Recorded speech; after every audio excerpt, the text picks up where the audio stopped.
కూటమి వచ్చినాక మహిళలకి ఎలా ఉంది? జగన్ ఉన్నప్పుడు ఎలా ఉంది, ఇప్పుడు ఎలా ఉంది? కూటమి ప్రభుత్వం వచ్చినాక మహిళలకి అసలు చాలా చిన్న చూపు చూస్తున్నారండి అందరూ అనుకుంటున్నారు. అది మనం గమనించుకుంటే ఎన్నో అగాత్యాలు ఇవన్నీ జరుగుతున్నాయి. అందులో ఈ బెల్ట్ షాపులు రావటం, దాని మూలంగా ఈ అగాత్యాలు ఎక్కువైనాయి. చిన్నపిల్లలని 6 నెలల పిల్లల నుంచి 60 ఏళ్ళ ముస్లిం వరకు ఎన్నో అగాత్యాలు చేస్తున్నారు. దాని గురించి ఈ కూటమి ప్రభుత్వం ఇంత మట్టికి ఏమీ యాక్షన్ తీసుకోలేదు. తీసుకుంటున్నామని హోంమంత్రి గారు చెప్తున్నారు, అయినా కూడా ఏమీ జరగట్లేదు. న్యాయం చాలా అన్యాయం అయిపోతున్నాం మహిళలకి. మేము బయట బెల్ట్ షాపులు ఉండడం వల్ల మీరు ఇబ్బందులు పడుతున్నారా? చాలా ఇబ్బందులు పడుతున్నామండి. ఏ సందులోకి వెళ్ళినా ఎక్కడ బెల్ట్ షాప్ ఉందో మాకు ఇంతవరకు వెళ్ళిపోయే వాళ్ళం. ఇప్పుడు అసలు భయం కూడా వస్తుంది. 7 తర్వాత వెళ్ళాలంటే చాలా భయంగా ఉంది. కాలేజీకి వెళ్ళే పిల్లలు ఉంటారు, స్కూల్కి వెళ్ళి వచ్చిన పిల్లలు ఉంటారు. ఎక్కడ బెల్ట్ షాపులు ఉందో కూడా తెలియట్లేదు, ఎవరు వచ్చి మీద పడతారో కూడా తెలియట్లేదు, అంత భయంగా ఉంది. గత హయాంలోనే బెల్ట్ షాప్ అంటే మద్యం అమ్మకం ఎక్కువ. మేము వచ్చినాక ఒక క్రమ పద్ధతిలో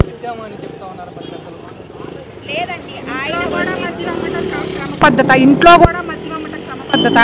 ఎవరిష్టం వచ్చినట్టు వాళ్ళు మద్యాలు తెచ్చుకుంటున్నారు. మేము ఇక్కడ అమ్మేస్తున్నాం, అక్కడ అమ్మేస్తున్నాం, అయిపోయింది. కాదండి, వాళ్ళ ప్రభుత్వం ఎక్కువైపోయినాయి. నిజంగానే వాస్తవేనా?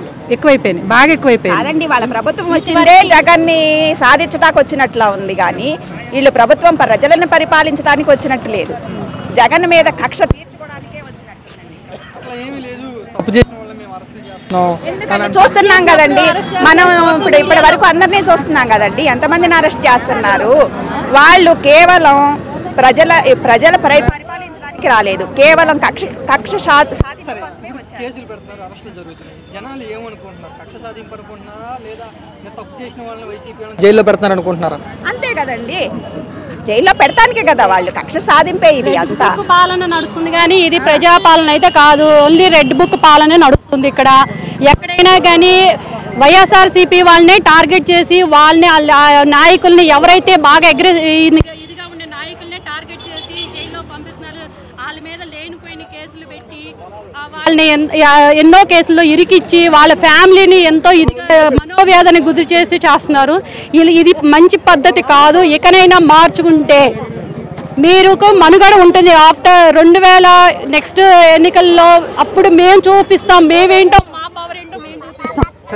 మహిళలకి కూటమి ప్రభుత్వం వచ్చిన దగ్గర నుంచి చాలా మంచి చేస్తాం. మంచి ప్రభుత్వం పథకాలు ఇవ్వటం కానీ, లేకపోతే ఫ్రీ బస్ పెట్టడం కానీ. ఫ్రీ బస్ పథకం ఒకటే ఉంది. ఎవరికి ఎన్నో విడో పెన్షన్లు ఎన్నో తీసేశారు, వృద్ధాప్య పెన్షన్లు తీసేశారు. ఇట్లా ఎన్నో పెన్షన్లు తీసేసి ఎవరికి మేలు చేస్తున్నారు? ఫ్రీ బస్ ఇచ్చి ఎవరికి మేలు చేద్దామని చూస్తున్నారు. డబ్బులు ఆదా అవుతున్నాయంట కదా. ఎక్కడండి, పనులు లేక, వాతావరణం బాగోక, పనులు లేక అసలు ఎంత ఇబ్బంది పడుతున్నారో తెలుసా? రైతులు, చిన్నకారు రైతులు ఏంటి, పెద్దాళ్ళు ఏంటి, అసలు చాలా ఇబ్బందులు పాలవుతున్నారు. సచివాలయం అసలు స్టాఫ్ అసలు ఏమీ లేదు. వాలంటరీ పోస్టులు అన్ని తీసేశారు. బాగుంది, పలానా మీకు పథకం రిలీజ్ అయ్యింది, మీకు ఆ పథకం వస్తుంది, ఇప్పుడు ఏమైనా వాలంటీర్ లేదు. మళ్ళీ ఎవరు టీడీపీ నాయకులు వచ్చి ఏరి చూపిస్తున్నారు, ఇగో మీకు ఈ టీడీపీ వాళ్ళు వీళ్ళకి ఇస్తున్నారు. అంతేగాని ఎవరికి మేలు జరిగే అయితే చెయ్యట్లేదు.